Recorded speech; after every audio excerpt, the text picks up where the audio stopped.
Marcus Johnson had been a prison guard for 15 years. Every morning he walked through the same gray corridors, heard the same clanging of metal doors, and saw the same faces behind bars. The Riverside Correctional Facility housed over 2,000 inmates, and Marcus knew most of them by name. He was respected by his colleagues and trusted by the warden, but lately something had been eating away at him. The trouble started 3 months ago when a new warden took over. Warden Hayes brought with him a harsh new policy that made life harder for everyone inside the prison walls. Food portions got smaller, recreation time was cut in half, and medical visits became a luxury rather than a right. The inmates were angry, and Marcus could feel the tension building like pressure in a steam cooker ready to explode. Marcus lived alone in a small apartment 20 minutes from the prison. His wife had left him 2 years earlier, taking their daughter Sarah with her. She said she couldn't handle the stress of being married to someone who worked in such a dangerous place. Marcus understood her fears, but it still hurt. The job was all he had left, and he took pride in treating the inmates with dignity and respect. On a cold Tuesday morning in November, Marcus arrived at work to find his supervisor, Captain Rodriguez, waiting for him in the break room. Rodriguez looked tired, with dark circles under his eyes that suggested he hadn't slept much the night before. "Marcus, we need to talk," Rodriguez said, closing the door behind them. "There's been some chatter among the inmates. Our informants are telling us that something big might be planned for today." Marcus poured himself coffee from the pot that had been sitting there since the night shift. The coffee was bitter and cold, but he needed the caffeine. "What kind of something big?" he asked. "We're not sure yet. Could be a riot, could be an escape attempt. All we know is that several gang leaders have been meeting in secret, and that's never a good sign." Rodriguez rubbed his temples. "I'm assigning you to Block C today. That's where most of the troublemakers are housed." Block C was known as the worst section of the prison. It housed the most violent offenders, the ones who had nothing left to lose. Marcus had worked there before, but never when tensions were running this high. As he walked toward his assigned post, he noticed something different in the air. The usual sounds of conversation and laughter from the cells were replaced by an eerie quiet. The morning passed without incident, but Marcus could feel eyes watching him from every cell. During lunch distribution, he noticed that many inmates weren't eating. Instead, they were passing notes between cells, communicating in ways that the guards couldn't intercept. This was a classic sign that something was being organized. Around 2 o'clock in the afternoon, Marcus was making his regular rounds when he heard a commotion from the recreation yard. Through the reinforced window, he could see inmates gathering in small groups. They weren't playing basketball or lifting weights like they normally did. Instead, they stood in tight circles, heads bent together in serious conversation. Marcus radioed for backup and headed toward the yard. As he pushed through the heavy metal door, he felt the weight of hundreds of eyes turning toward him. The inmates weren't being openly hostile, but there was something in their posture that made his hand instinctively move toward his radio. "Everything all right out here, gentlemen?" Marcus called out in his usual calm tone. He had learned long ago that showing fear or aggression would only make situations worse.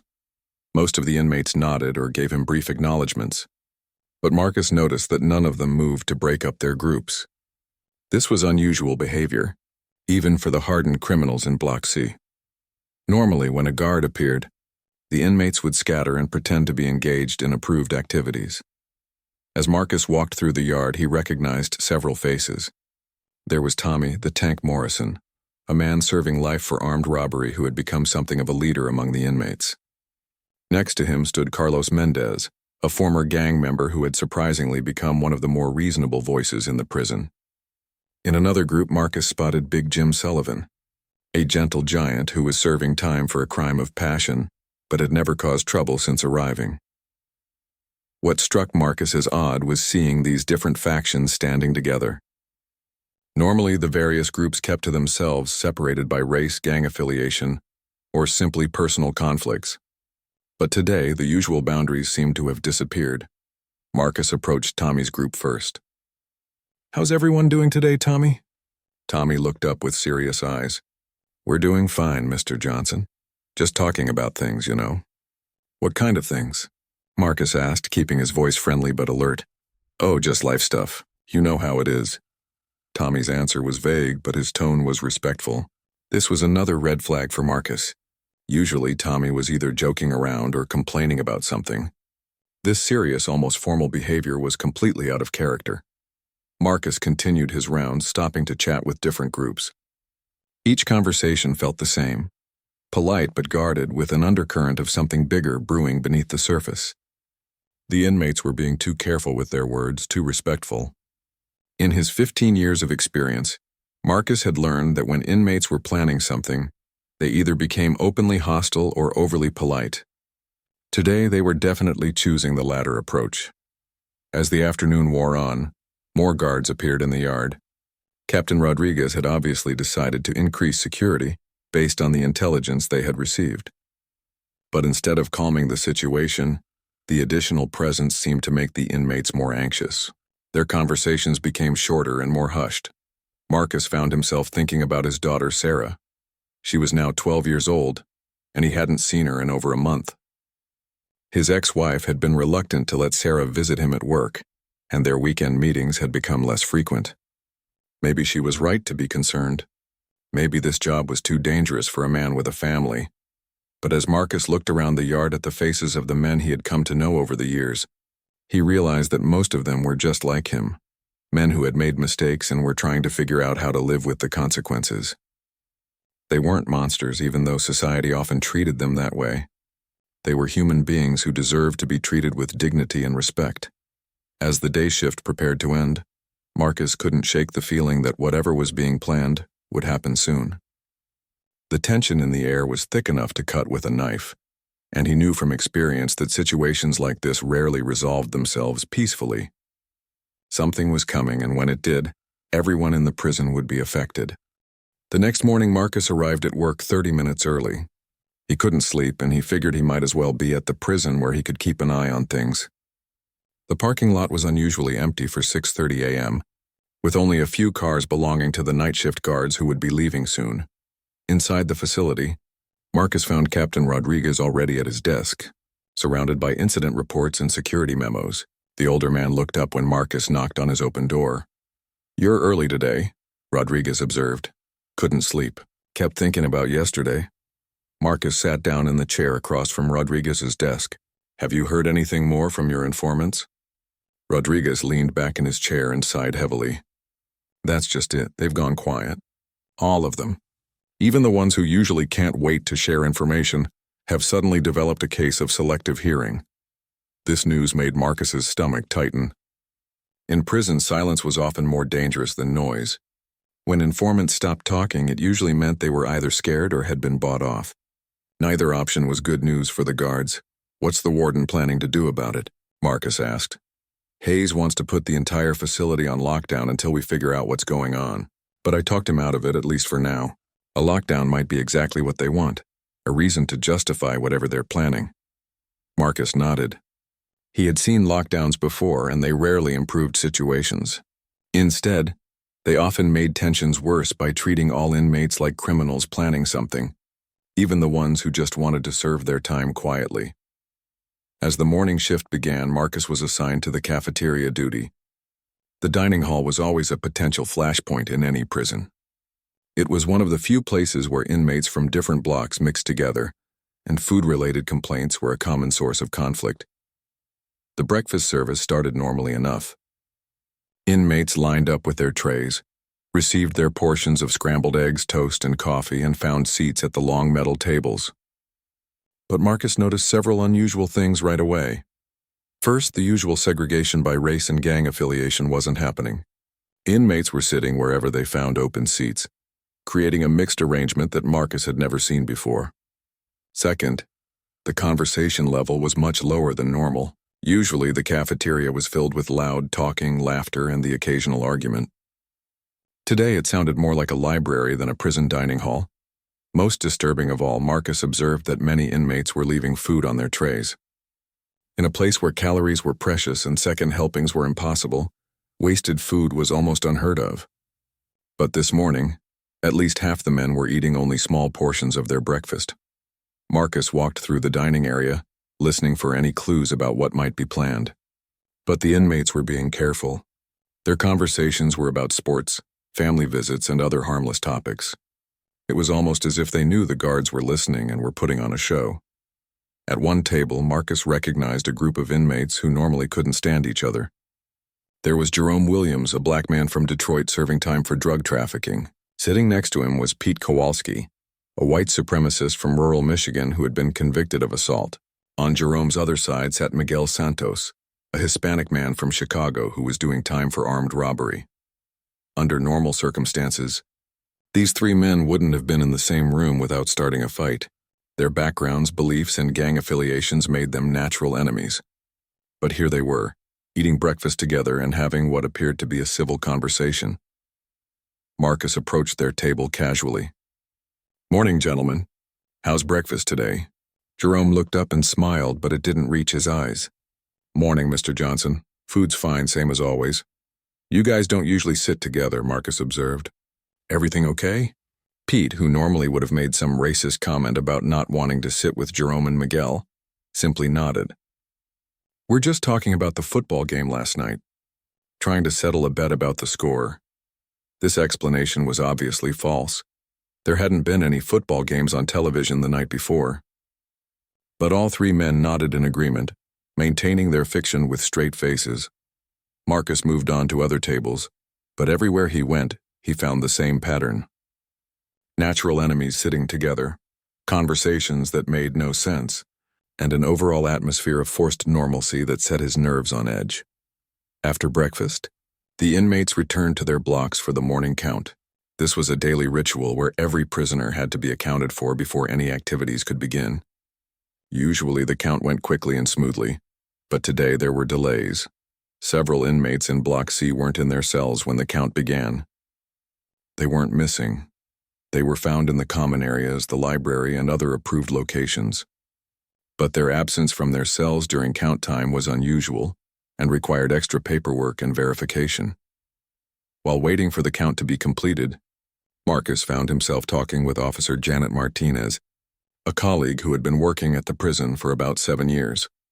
Janet was known for her ability to read the moods and intentions of the inmates, and Marcus valued her opinion. "What do you think is going on, Janet?" he asked as they stood in the corridor between blocks. Janet shook her head slowly. "I've never seen anything quite like this, Marcus. It's like they're all following some script that we haven't been given a copy of. The way they're acting so normal while obviously planning something, it's creepy. Have you noticed the mixed seating in the cafeteria?" "Yeah, that's what worries me the most. When enemies start sitting together, it usually means they found a bigger enemy to focus on." Marcus felt a chill run down his spine.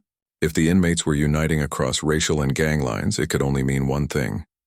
They were planning something that required cooperation from the entire prison population. And the only thing that could unite such diverse groups was a shared hatred of the prison administration. The morning activities began without incident. Some inmates went to their work assignments in the kitchen, laundry, or maintenance department. Others attended educational programs or went to the library. A few had appointments with counselors or medical staff, but Marcus noticed that throughout the morning, there was a constant stream of brief interactions between inmates from different blocks. A quick word exchanged while passing in a corridor, a meaningful look across a crowded room, a casual bump that allowed for the passing of a small note. The guards were seeing all of this, but there was nothing overtly wrong with any individual interaction. Inmates were allowed to talk to each other, and brief physical contact was inevitable in such a crowded environment. But the pattern of constant, brief communication suggested a level of organization that was deeply concerning. Around 10 o'clock, Marcus was called to the warden's office. Warden Hayes was a thin man in his 50s with gray hair and cold eyes. He had come to Riverside from a maximum security facility, where he had earned a reputation for running a tight ship through intimidation and harsh discipline. "Johnson, I understand you've been observing some unusual behavior among the inmates," Hayes said without any greeting or small talk. "Yes, sir. There's definitely something going on, but I can't put my finger on exactly what it is. Captain Rodriguez tells me you don't think a lockdown is the right approach. I'd like to hear your reasoning." Marcus chose his words carefully. He knew that Hayes preferred aggressive responses to potential problems, and disagreeing with him could be risky for his career. But he also knew that the wrong decision could put everyone in the prison in danger. "Sir, based on my experience, A premature lockdown might actually trigger whatever they're planning, rather than prevent it. Right now, they're being careful to follow all the rules and maintain the appearance of normal behavior. If we lock them down without clear evidence of wrongdoing, it could give them the justification they need to act. Hayes studied Marcus for a long moment. And what would you recommend instead? Increased surveillance and careful documentation of everything we're seeing. If something is being planned, they'll have to move soon. When they do, we'll be ready. By Thursday morning, the atmosphere in Riverside Correctional Facility had become so tense that even the newest guards could feel something was wrong. Marcus arrived to find the parking lot buzzing with activity as additional security personnel arrived from other facilities in the state. 3 vans marked emergency response team sat near the main entrance, their presence a clear signal that the administration was preparing for trouble. Inside the facility, Marcus learned that 2 more guards had called in sick during the night shift, leaving them even more short-staffed than usual. This was either terrible timing or part of whatever plan was unfolding. In Marcus's experience, inmates had ways of knowing about staffing levels that the administration never fully understood. Captain Rodriguez pulled Marcus aside before the morning briefing. "The State Department of Corrections is sending in a negotiation team," he said quietly. "They'll be here by noon just in case things get out of hand." Negotiation team? For what? Nothing has actually happened yet. That's exactly what worries them. When hundreds of inmates start acting this coordinated without making any demands or causing any incidents, it usually means they're planning something big. The morning count revealed another unusual pattern. For the 3rd day in a row, several inmates were not in their expected locations during the count. They were all accounted for and in approved areas. But the pattern suggested they were testing the guards' response times and procedures. Marcus was assigned to Block D today, which housed many of the prison's older inmates and those serving shorter sentences. These men were generally less likely to cause trouble because they had more to lose. Most of them were within a few years of parole or release, and getting involved in a riot could add years to their sentences. But even in Block D, Marcus could see signs of the same organization that was happening throughout the prison. Inmates who normally spent their time alone were gathering in small groups. Conversations stopped abruptly when guards approached, and there was an underlying current of excitement that reminded Marcus of the feeling in a stadium before a big game. During the lunch service, the pattern from breakfast repeated itself, but more intensely. The mixing of different racial and gang groups was even more pronounced, and Marcus estimated that at least 60% of the inmates were leaving significant amounts of food uneaten. This level of food waste suggested that something was planned for later in the day, possibly during or right after dinner. Marcus made his way through the dining hall, stopping to chat with inmates he knew well. His goal was to gather any information he could about timing or specific plans. Most of the conversations were polite but unrevealing. But one interaction stood out. He approached a table where Tony Carlucci, an older Italian-American man serving time for embezzlement, was sitting with 3 much younger African-American inmates. Tony was known as someone who kept to himself and stayed out of prison politics. Seeing him involved in what appeared to be serious planning was a significant development. "Afternoon, Tony. How are you doing today?" Marcus asked. Tony looked up with an expression that was almost apologetic. "I'm doing fine, Mr. Johnson, just fine. I noticed you're not eating much of your lunch. Food okay today?" "Oh yes, the food is fine. I'm just not very hungry." Tony's voice carried a note of regret that made Marcus pay closer attention. One of the younger inmates, a man named Darnell, who Marcus knew to be intelligent and generally well-behaved, spoke up. "Mr. Johnson, can I ask you something?" "Sure, Darnell. What's on your mind? Do you think things could ever change around here? I mean, really change, not just small stuff, but real changes that would make this place better for everyone?"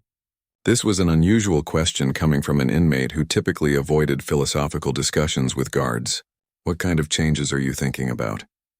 Darnell glanced at Tony and the other men at the table before answering. "Oh, just wondering if you think the warden or the state people ever really listen when inmates have concerns about how things are run." Marcus felt like he was being tested. His answer could influence whatever was being planned, but he didn't know in which direction. He decided to be honest. "I think the system is slow to change, but I also think that positive change is more likely to happen when people work together respectfully rather than through confrontation." The inmates at the table exchanged meaningful looks. Tony nodded slowly and said, "That's what I thought you'd say. Mr. Johnson, you've always been fair with us." As Marcus walked away from the table, he realized that his reputation among the inmates might be putting him in a unique position. Over his 15 years at the prison, he had built relationships based on mutual respect rather than fear or intimidation. If the inmates were planning something that involved the guards, they might see him differently than they saw other members of the staff. The afternoon passed with increasing tension. Word spread through the guard staff that the emergency response team was conducting equipment checks and reviewing floor plans of the facility. The negotiation team arrived as scheduled, setting up a command post in an unused conference room near the warden's office. Around 3 o'clock, Marcus was making rounds in the recreation yard when he noticed that the usual afternoon activities had been abandoned. Instead of playing sports or exercising, nearly all the inmates in the yard were gathered in a large semicircle around the basketball court. They weren't talking loudly or acting aggressively, but their formation was clearly intentional and organized. Marcus radioed for additional guards and approached the group carefully. As he got closer, he could see that the inmates weren't just standing randomly. They were arranged in a specific pattern, with what appeared to be representatives from each block and racial group positioned at regular intervals throughout the semicircle. "What's going on out here, gentlemen?" Marcus called out as he approached. Tommy Morrison stepped forward from the center of the group. His usual joking demeanor was gone, replaced by a serious expression that Marcus had never seen before. "Mr. Johnson, we were hoping to have a word with you," Tommy said formally. "Sure, Tommy, what's on your mind?" "Actually, we were hoping to speak with you and some of the other guards. All of us together." Tommy gestured to the assembled inmates. "We have some things we'd like to discuss." This was it, the moment Marcus had been expecting for the past 3 days. Whatever the inmates had been planning was about to happen. But instead of a riot or an escape attempt, they were asking for a meeting. This was completely unexpected. "What kind of things do you want to discuss?" Marcus asked, keeping his voice calm and professional. "Things about how this place is run, changes that have been made recently that are affecting all of us. We think there might be ways to make things better for everyone, inmates and guards both." Marcus could see additional guards arriving at the edges of the recreation yard, but he motioned for them to stay back. The inmates weren't being threatening or aggressive. If anything, their behavior was more respectful and organized than he had ever seen from such a large group. "Tommy, you know I can't make decisions about prison policies. Those kinds of discussions would have to involve the warden and other administrators. We understand that, Mr. Johnson, but we were hoping you might be willing to listen to what we have to say first. You've always been straight with us, and we respect that." Marcus looked around at the faces of the men surrounding him. He recognized most of them. Some were troublemakers, but many were inmates who had never caused problems before. The diversity of the group was remarkable, representing every demographic and classification level in the prison. "How many guards are you hoping to talk to?" Marcus asked. "Just a few? Maybe you and Officer Martinez and Captain Rodriguez. People we know will listen fairly." Marcus realized that the inmates had specifically chosen guards who had reputations for fairness and respect. This wasn't about intimidation or making demands through force. They were trying to open a dialogue. But Marcus also knew that the administration might not see it that way. The presence of the emergency response team and negotiation specialists suggested that they were prepared for a confrontation, not a conversation. Any gathering of this many inmates, regardless of their intentions, would be viewed as a potential threat. "I need to talk to my supervisors about this, Tommy. Can you give me a few minutes?" "Of course, Mr. Johnson. We'll wait right here." As Marcus walked toward the administrative building, he felt the weight of an impossible decision. The inmates were asking for something reasonable, a chance to be heard about legitimate concerns. But the timing and organization of their request would almost certainly be interpreted as threatening by the administration. How he handled the next few minutes could determine whether the situation ended in meaningful dialogue or in violence.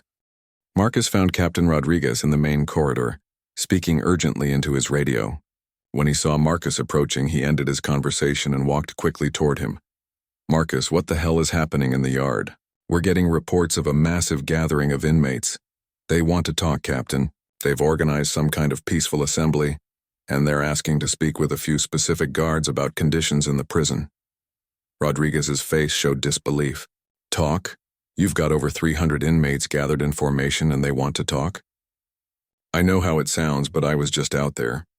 They're not being aggressive or threatening. Tommy Morrison is acting as some kind of spokesperson, and he specifically asked for you, me, and Officer Martinez to hear them out. This is not good, Marcus. The warden is already talking about calling in the state police. The negotiation team is setting up their equipment, and the emergency response team is suiting up in riot gear. Marcus felt his stomach drop. Captain, if we go in there with riot gear and state police, this whole situation is going to explode. Right now, they're being respectful and following proper procedures. They haven't made any demands or threatened anyone. Since when do inmates get to call meetings with guards? There are protocols for grievances, and this isn't one of them.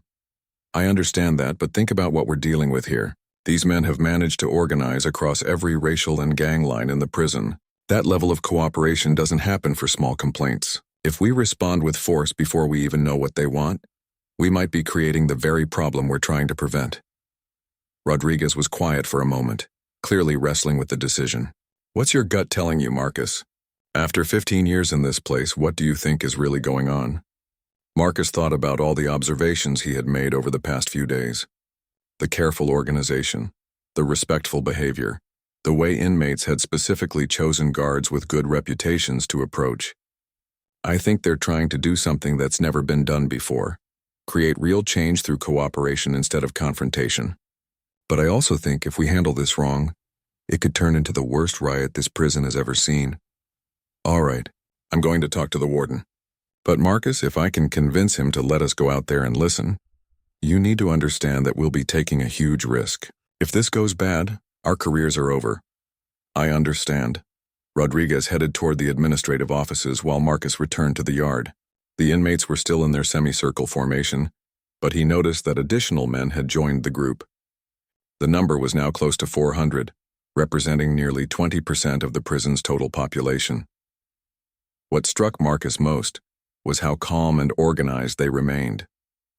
There was no shouting, no pushing, no signs of the aggressive energy that usually preceded prison disturbances. Instead, the inmates were talking quietly among themselves or simply standing in respectful silence. Tommy Morrison approached Marcus as he entered the yard. Mr. Johnson, we want you to know that we understand this is unusual. We're not trying to cause trouble or put anyone in a difficult position. I appreciate that, Tommy. But you have to understand that from the administration's perspective, this looks like a potential riot situation. There are emergency response teams preparing to come in here. Tommy's expression grew more serious. That's exactly what we were hoping to avoid. We've been trying to work within the system for months, filing formal grievances and going through proper channels. But nothing has changed. The new policies are making life harder for everyone, inmates and guards both. What specific policies are you talking about? The cuts to medical care, the reduction in food portions, the elimination of educational programs. But it's more than that. The new warden seems to think that treating people like animals will somehow make them behave better. It's having the opposite effect. Marcus knew that Tommy was right about the recent changes. Even the guards had complained about the new policies, which made their jobs more difficult and dangerous. Hungry, sick inmates with no hope of self-improvement were much more likely to cause problems than those who felt they had something to work toward. So, what are you hoping to accomplish with this gathering? We want to propose a different approach. We've put together a list of changes that we think would improve conditions for everyone. Nothing unreasonable, just basic human dignity in the programs that were working before. Tommy handed Marcus a folded piece of paper. This is what we'd like to discuss. We're hoping that if we can convince a few fair-minded guards like you, maybe you could help us present these ideas to the administration in a way they'll actually consider. Marcus unfolded the paper and quickly scanned its contents. The requests were indeed reasonable. Restoration of the previous medical care standards, return to adequate food portions, reinstatement of the educational and job training programs that had been cut. There were also suggestions for improving communication between inmates and staff, and proposals for inmates to take more responsibility for maintaining order in their blocks. This is thoughtful, Tommy. But you have to know that gathering like this is going to be seen as intimidation, even if that's not your intention. We know that. But we also know that individual complaints get ignored. We thought that maybe if we showed that we could organize peacefully and present our concerns respectfully, it might prove that we're serious about working together instead of against each other. Marcus heard the sound of vehicles arriving in the parking lot and knew that the situation was about to escalate. Tommy, I need you to know that there are armed response teams getting ready to come in here. If they decide that this gathering is a threat, they're going to act first and ask questions later. What would you advise us to do, Mr. Johnson? This was the moment Marcus had been dreading. Whatever advice he gave could determine whether the situation ended peacefully or in violence. He thought about his daughter Sarah and what kind of world he wanted her to grow up in. He thought about the respect he had built with the inmates over 15 years of fair treatment. And he thought about the oath he had taken to protect and serve. Not just the administration, but everyone in the prison.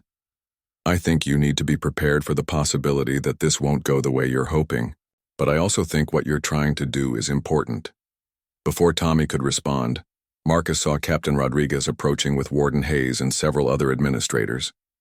The warden's face was set in a hard expression that suggested he had already made his decision about how to handle the situation. Mr. Johnson, step away from the inmates immediately, Hayes called out when he was still 50 yards away. Marcus felt torn between his duty to obey orders and his instinct that separating himself from the inmates at this moment would be a mistake. The inmates were looking to him as a bridge between their concerns and the administration. If he abandoned that role now, there might not be any opportunity for peaceful resolution. Sir, the inmates have some legitimate concerns they'd like to discuss. I think it would be worth hearing them out. Hayes's expression grew even harder. Mr. Johnson, there will be no negotiations with inmates who are engaged in unauthorized assembly. Return to the administrative building immediately. Marcus looked back at the hundreds of men who were watching this exchange with growing tension. He could see that Hayes's harsh tone and refusal to listen were having exactly the effect that everyone had been hoping to avoid. The calm, respectful demeanor of the inmates was starting to show cracks. Captain Rodriguez, Marcus said, ignoring Hayes's direct order. These men aren't making demands or threats. They're asking for a dialogue about legitimate issues. Maybe we should at least hear what they have to say before we decide how to respond. Hayes stepped forward, his face flushed with anger. Mr. Johnson, you are relieved of duty effective immediately. Report to security to turn in your badge and equipment. The crowd of inmates heard this exchange, and Marcus could see the mood beginning to shift. The organized, peaceful assembly was starting to show signs of the anger and frustration that had been building for months. If he walked away now, he realized there would be no one left who could communicate with both sides. Marcus found Captain Rodriguez in the main corridor, speaking urgently into his radio. When he saw Marcus approaching, he ended his conversation and walked quickly toward him. Marcus, what the hell is happening in the yard? We're getting reports of a massive gathering of inmates. They want to talk, Captain. They've organized some kind of peaceful assembly, and they're asking to speak with a few specific guards about conditions in the prison. Rodriguez's face showed disbelief. Talk? You've got over 300 inmates gathered in formation and they want to talk? I know how it sounds, but I was just out there. They're not being aggressive or threatening. Tommy Morrison is acting as some kind of spokesperson, and he specifically asked for you, me, and Officer Martinez to hear them out. This is not good, Marcus. The warden is already talking about calling in the state police. The negotiation team is setting up their equipment, and the emergency response team is suiting up in riot gear. Marcus felt his stomach drop. Captain, if we go in there with riot gear and state police, this whole situation... The tension in the recreation yard became thick as heavy smoke. Marcus stood between two worlds, the administration demanding his immediate compliance, and 400 inmates who were beginning to realize that their peaceful approach might have been naive. The moment felt balanced on a knife's edge, ready to tip toward violence with the smallest wrong move.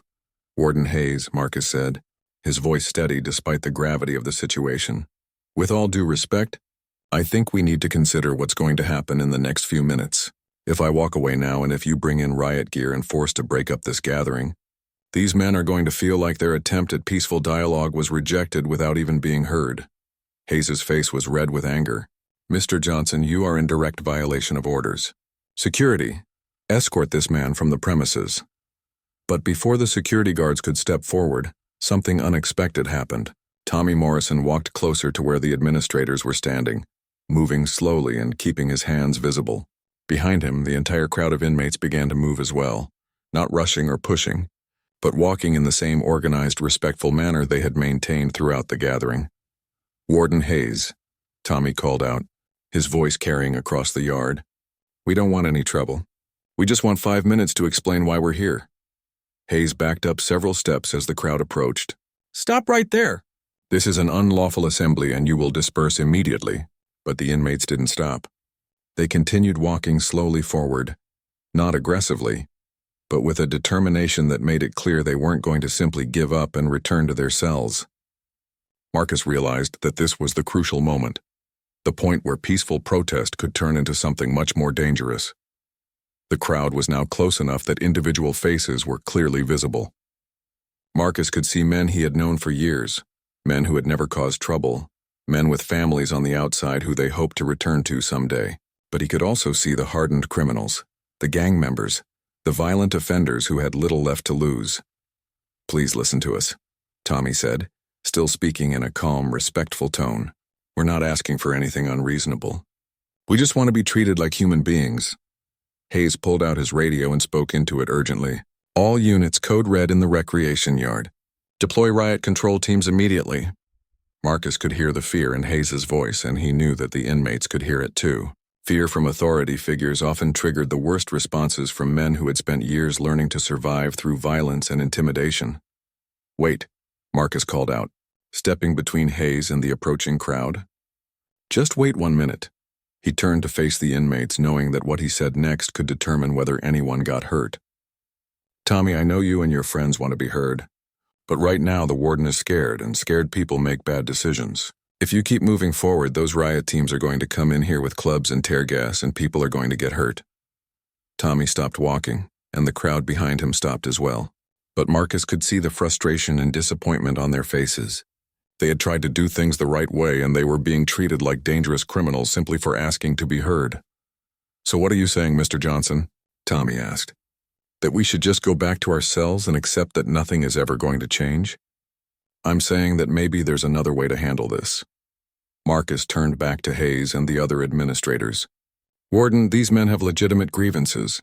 I've read their list and their requests are reasonable. What if we try something different?" "There is no different, Mr. Johnson. Prison inmates do not get to dictate terms through mob intimidation." "But they're not dictating terms," Marcus insisted. "They're asking for dialogue. And right now, they're showing more restraint and organization than I've ever seen from a group this large." Captain Rodriguez, who had been silent during this exchange, stepped forward. "Warden, I've been working in corrections for 22 years. I've seen riots, and this isn't how they start. Rioters don't ask politely to speak with specific guards. They don't organize across racial lines, and they don't stand around calmly while we debate what to do." Hayes looked at Rodriguez with surprise. "Captain, are you suggesting we negotiate with inmates who are engaged in unauthorized assembly?" "I'm suggesting we listen for 5 minutes before we turn this into a war zone." Marcus could hear the sound of vehicles and equipment being moved into position outside the recreation yard. The riot control teams were preparing for what they expected to be a violent confrontation. But the inmates in the yard were still maintaining their peaceful posture, even as the tension continued to build. "Tommy," Marcus called out, "if I can get the warden to listen to your concerns, will you ask everyone to take a few steps back? We need to show that this is about communication, not intimidation." Tommy looked back at the crowd of men behind him, and Marcus saw him have brief conversations with what appeared to be representatives from different groups. After a moment, Tommy nodded. "We'll back up, Mr. Johnson, but we want to be clear that we're not backing down. We're just trying to show good faith." The crowd of inmates slowly moved backward about 10 feet, creating more space between themselves and the administrators. It was a small gesture, but Marcus hoped it would be enough to prevent the situation from escalating to violence. Hayes was speaking quietly with the head of the riot control team, who had arrived to assess the situation. Marcus couldn't hear their conversation, but he could see the team leader pointing at different positions around the yard and explaining what appeared to be a tactical plan. "Warden," Marcus said, raising his voice to interrupt their planning session, "before you make a decision about how to handle this, I want you to consider something. These men could have taken hostages. They could have armed themselves with makeshift weapons. They could have barricaded themselves in the blocks or tried to take control of key areas of the prison. Instead, they came to an open area, maintained peaceful behavior, and asked to speak with guards they respect. That tells me something about their real intentions. Hayes looked at Marcus with an expression that mixed anger with uncertainty. And what exactly do you think their intentions are? I think they want the same thing we all want, to serve their time in conditions that don't strip away their basic human dignity. I think they're tired of being treated like animals, and they're hoping that someone will listen to their concerns before they give up on peaceful solutions. For a moment, Hayes seemed to consider this perspective. But then he shook his head firmly. Mr. Johnson, you're letting your sympathy for these criminals cloud your judgment. They are inmates, not guests at a hotel. They don't get to make demands about their accommodations. But they're still human beings, Marcus replied, and treating them like human beings is actually the best way to maintain order and security in this facility. The standoff continued for several more minutes, with the crowd of inmates waiting patiently while the administrators debated their response. Marcus could see that the inmates were starting to grow restless, and he knew that their patience wouldn't last much longer. Then, unexpectedly, Officer Janet Martinez appeared at Marcus's side. She had apparently come from another part of the prison and was seeing the situation for the first time. Marcus, what's happening here? She asked quietly. Marcus quickly explained the situation while keeping his eyes on both the administrators and the inmates. Martinez listened carefully, then looked out at the crowd of men who were still maintaining their organized, peaceful formation. I know a lot of these men, she said. Some of them have been model inmates for years. If they're involved in something like this, there must be a serious problem. Martinez walked toward Hayes, who was still consulting with the riot control team. Warden, I'd like permission to speak with the inmates and hear their concerns. Hayes looked at her with surprise. Officer Martinez, you don't have the authority to negotiate with inmates. I'm not asking to negotiate. I'm asking to listen. Sometimes that's the most important thing we can do. Before Hayes could respond, the sound of sirens could be heard in the distance. Someone had apparently called for additional law enforcement support, and the situation was about to become much more complicated. The approaching sirens seemed to galvanize everyone in the recreation yard. The inmates' faces showed a mixture of determination and resignation, as if they had expected this outcome but hoped for something better. The administrators huddled together, speaking in urgent whispers about tactical positions and containment strategies. Marcus felt time running out on any possibility of peaceful resolution. Then something remarkable happened. From the center of the crowd of inmates, an elderly voice called out loudly enough for everyone to hear. May I have everyone's attention, please? The voice belonged to Robert Pop Williams, a 72-year-old man who was serving his final year of a 15-year sentence for white-collar crime. Pop was universally respected by both inmates and guards for his wisdom, his education, and his ability to mediate disputes. When he spoke, people listened. The entire yard fell silent. Even the administrators stopped their planning to hear what Pop had to say. I've been in this prison for 14 years, Pop began, his voice carrying clearly across the yard. I've seen riots, I've seen lockdowns, I've seen good men destroyed by systems that forgot they were human. Today I've watched you young men try something that took real courage. You tried to build bridges instead of burning them down. Pop walked slowly toward the front of the crowd, and Marcus could see that every person in the yard was focused on his words. But I can also see that the people in charge are afraid. They're afraid because they don't understand what you're trying to do. They've been taught that inmates who organize are dangerous, and they're preparing to protect themselves from what they think is a threat. Hayes started to interrupt, but Pop raised his hand respectfully and continued. Warden Hayes, I know you think we're trying to cause trouble, but I want to tell you something that might surprise you. These men could have caused real trouble anytime they wanted to. They could have hurt guards, destroyed property, or taken hostages. Instead, they spent weeks organizing a peaceful way to ask for basic human dignity. The sound of the approaching sirens was getting louder, and Marcus could see riot control officers taking positions around the perimeter of the yard. But Pop continued speaking, seemingly unaware of or unconcerned by the escalating security presence. I'm an old man, and I'll be out of here in 8 months if I don't lose my parole for being part of this gathering. I've got nothing to gain by standing here with these men except the hope that maybe, Just maybe someone will listen to what they're trying to say. Pop looked directly at Marcus, then at Officer Martinez, and finally at Captain Rodriguez. Some of your guards understand that treating people with respect actually makes their jobs easier and safer. Mr. Johnson there has never had to use force with any of us, because he talks to us like we're human beings.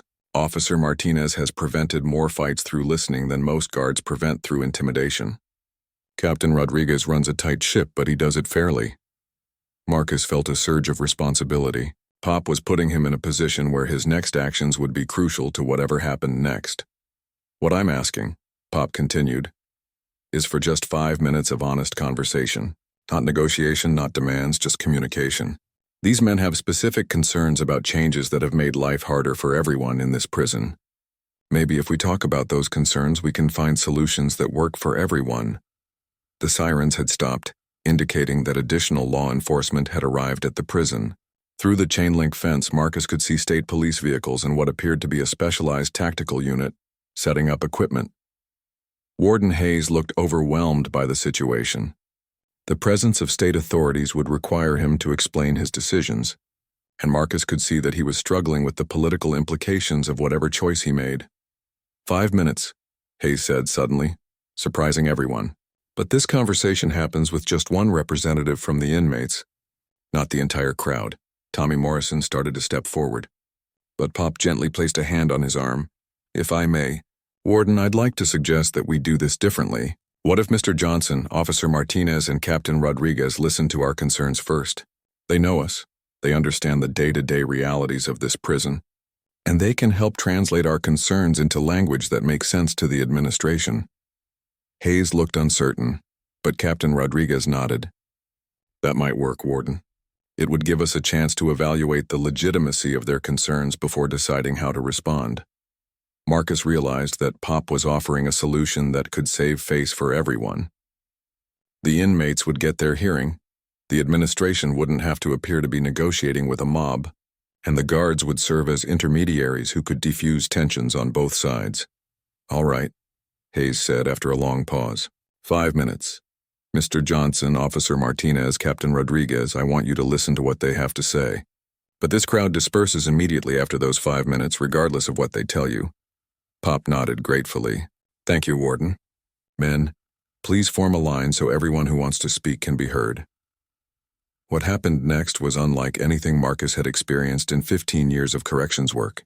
Instead of the angry, demanding voices he might have expected, the inmates formed an orderly line and began presenting their concerns with remarkable dignity and articulation. The first man spoke about the medical care cuts and how inmates with chronic conditions were suffering. The second discussed the food reductions and how hungry men were more likely to fight over small things. A third talked about the elimination of educational programs and how that removed hope for men who were trying to change their lives.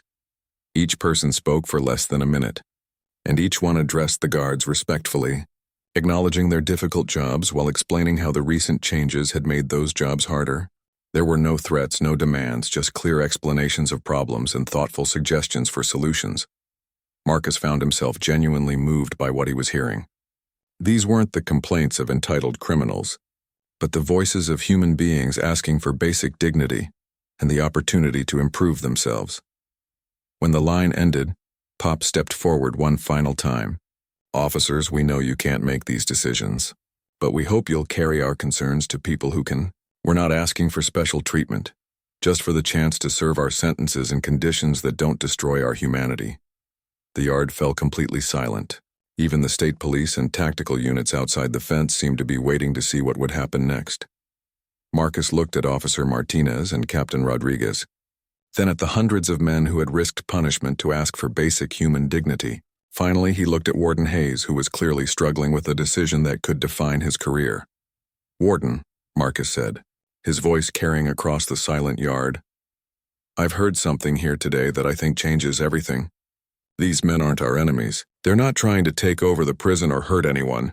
They're asking us to remember that they're human beings who deserve to be treated with basic respect. Marcus paused, knowing that his next words would determine not just his own future, but possibly the future of everyone in the prison. I think we should listen to them.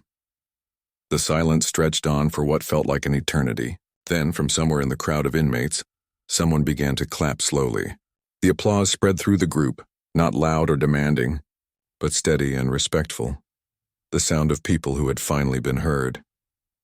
Warden Hayes looked around at the faces of the inmates, the guards and the state officials who were watching from outside the fence. When he spoke, his voice was different, less harsh, more thoughtful. "Gentlemen, return to your blocks. We'll review your concerns and provide a response within 48 hours. As the crowd began to disperse, Pop Williams walked over to Marcus. "Thank you for listening, Mr. Johnson. Sometimes that's all people really want, just to be heard." Marcus nodded, feeling like something important had changed, not just in the prison, but in his understanding of what it meant to serve and protect. The crowd had drawn near, threatening to become something dangerous and destructive.